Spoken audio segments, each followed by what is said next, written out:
पहाड़ बसा चाहिए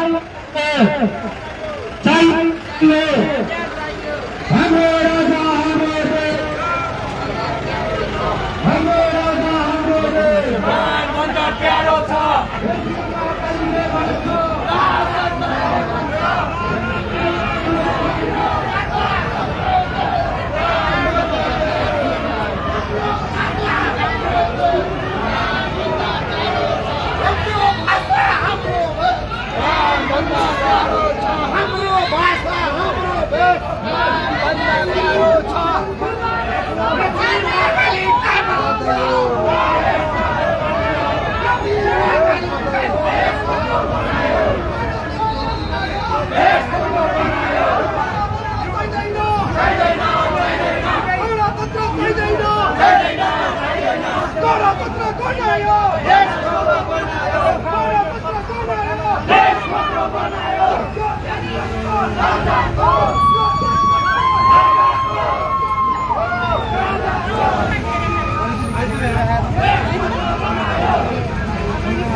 दाजुहरु गाडी भएको बेला आइदिनु होला साथीहरु पनि अब एकछिनमै हाम्रो राष्ट्रिय गान श्रीमान मन्दिर लगाएर कार्यक्रमको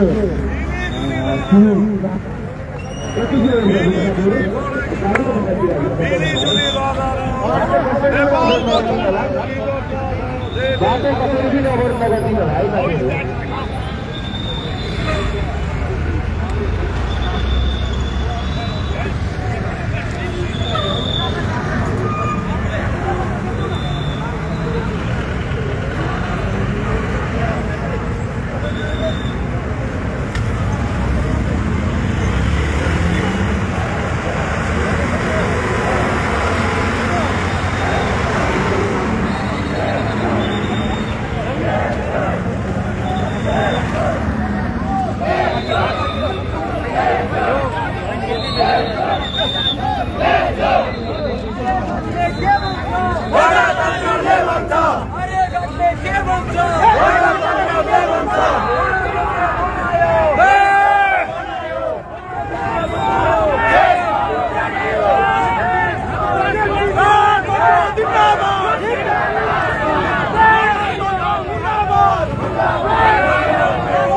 एकदम खुसी लाग्यो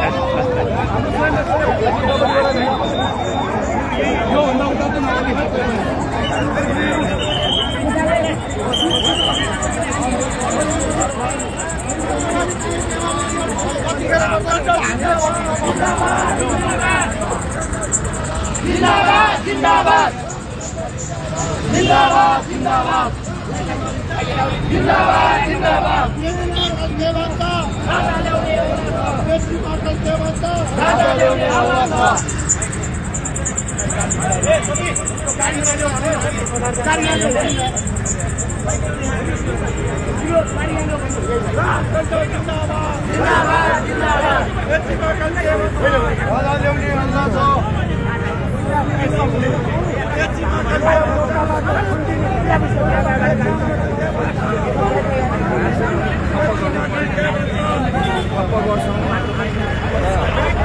देशलाई निकास दिने काम हामीले स्वतन्त्र रूपमा गर्नुपर्छ जसरी पनि राष्ट्रलाई निकास दिनुपर्छ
धोखा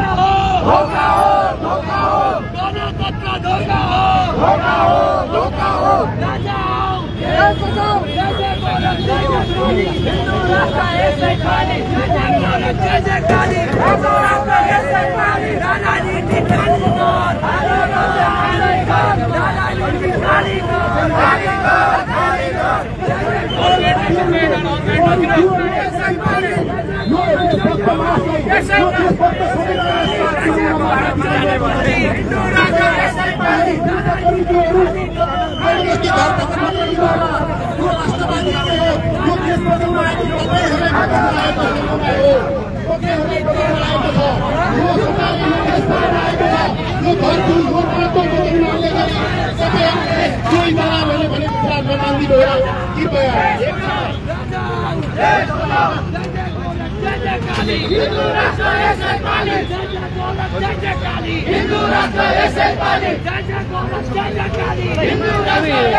एकैछिन नारा आउन बन्द गरौँ है।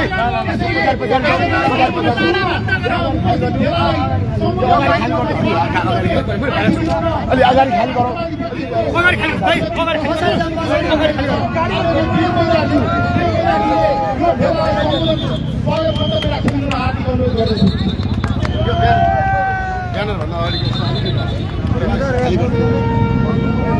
अगाडि गाउँलेवासी महिलाहरूलाई हामी चाल गर्दछौँ। आजको हाम्रो यो राजालाई समर्थन गर्दै राजाको पक्षमा प्रदर्शन भएको यो र्याली सहितको सभामा उपस्थित भइदिनु भएकोमा यहाँहरूलाई धेरै धेरै धन्यवाद दिन चाहन्छु।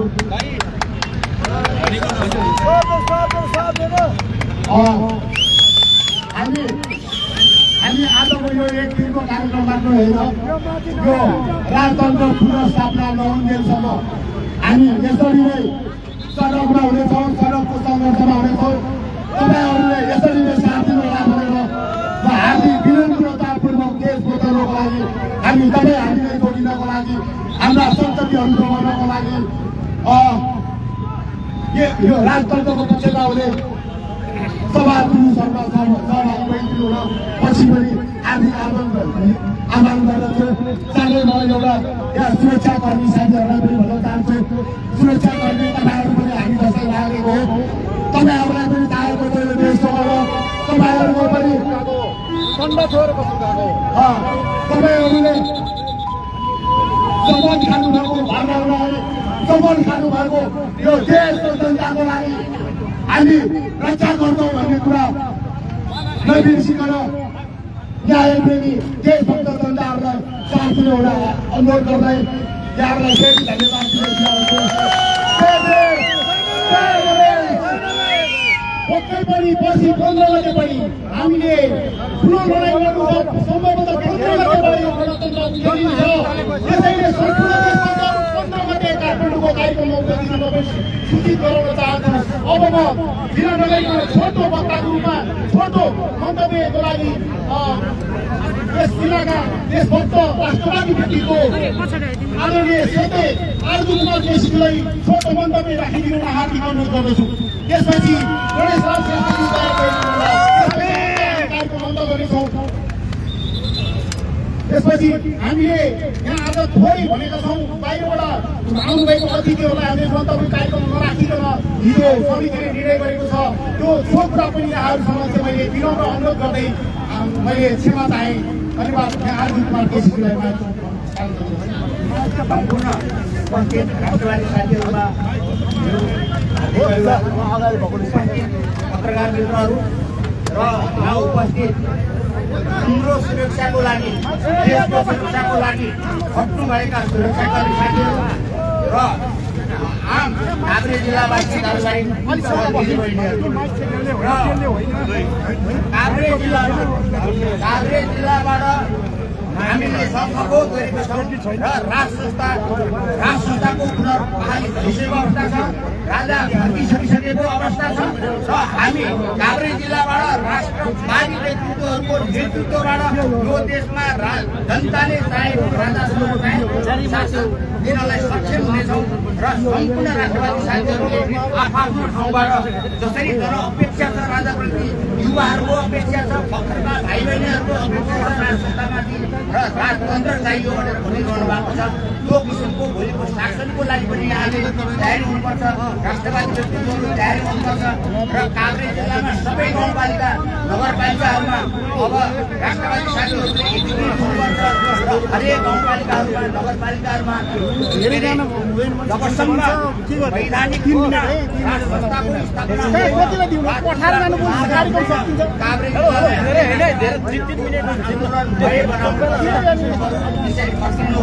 हिजो निर्णय गरेछ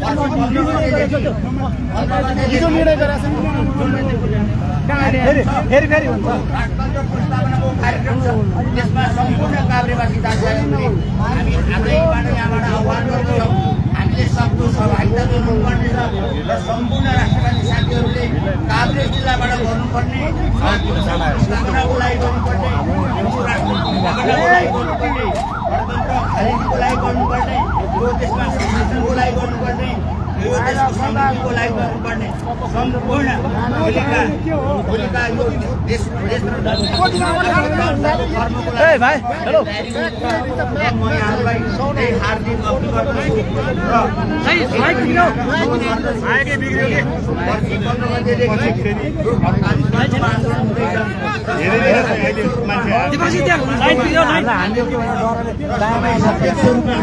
जिल्लामा सामेल हुनेछौँ र हाम्रो आन्दोलन निरन्तर चलिरहनेछ। हाम्रो आन्दोलन सम्पूर्ण गाउँपालिका नगरपालिकाहरूमा चलिरहनेछ र म एउटा कुरा अनुरोध गरेर आएको जिल्लामा सम्पूर्ण यो देशमा यो देशको भलोको लागि, यो जिल्लाको भलोको लागि, यो देशको राजनीतिमा लाग्नुभएका सम्पूर्ण दलका साथीहरूलाई भन्छु यो राष्ट्रवादको आन्दोलनमा तपाईँहरू जस्तो क्लियर मान्छेहरू जनताको सेवाको लागि सदैव तलिनुभएका व्यक्तित्वहरूले भोलि तपाईँहरूले पनि आफ्नो ठाउँबाट यो देशको जनतालाई सुशासन दिनुपर्ने छ। तपाईँहरूको सम्पूर्ण अब हामी अपेक्षा गर्छौँ, साथको अपेक्षा गर्दछौँ। भोलिको दिनमा राजतन्त्रमा शासनमा तपाईँहरूको साथको अपेक्षा गर्दछौँ र विशेष गरी हाम्रो जुन यात्रा भयो त्यो यात्राको क्रममा हामीले छलफल त गऱ्यौँ।